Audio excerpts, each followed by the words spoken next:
heureuse de vous retrouver dans notre temps de prière dont le thème est « Dieu veut que nous soyons courageux ». Fortifiez-vous et ayez du courage. Ne craignez point et ne soyez point effrayés devant eux, car l'Éternel, ton Dieu, marchera lui-même avec toi. Il ne te délaissera point, il ne t'abandonnera point.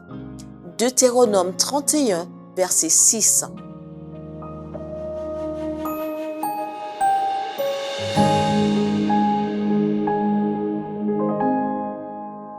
Les vies de Joseph, de Daniel et de ses compagnons nous font voir la chaîne d'or de la vérité qui peut unir la jeunesse au trône de Dieu.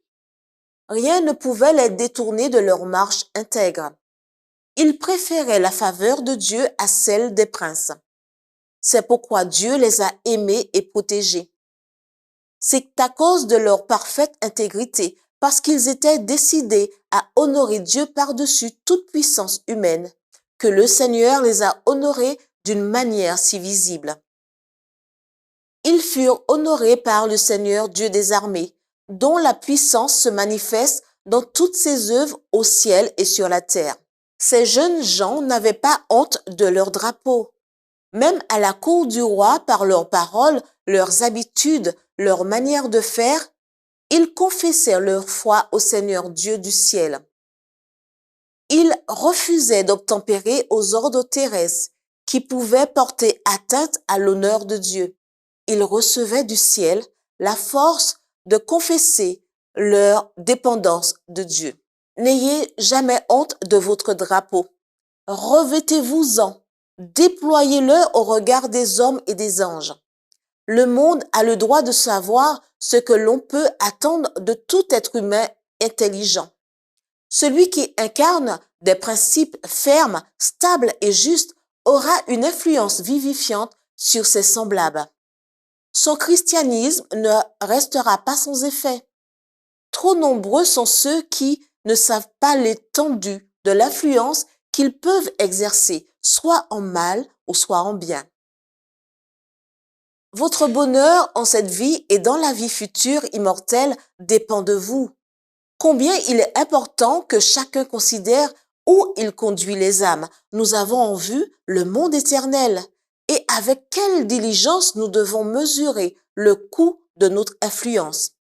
Ainsi donc, soyez forts et courageux, car Dieu est avec vous et il vous donne la force de le représenter.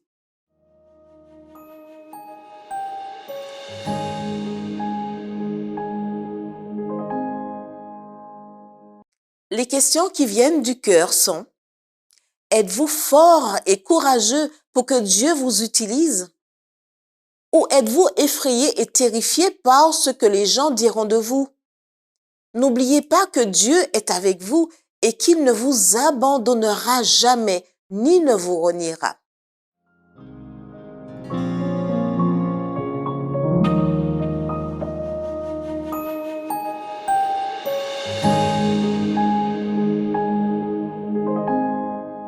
Priez pour que le Seigneur nous donne force et courage afin que nous n'ayons jamais peur ni ne soyons terrifiés en nous rappelant toujours que Dieu est avec nous et nous précède.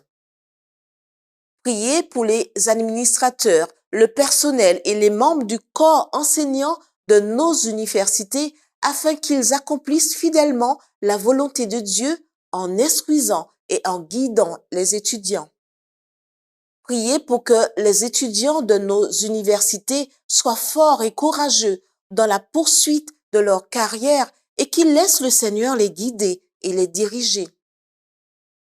Priez pour que les membres de notre Église soient forts et courageux en ces temps difficiles. Priez pour les évangélistes laïcs qui prêchent la parole de Dieu, pour qu'ils soient forts et courageux et qu'ils sachent que Dieu les utilise pour travailler pour lui.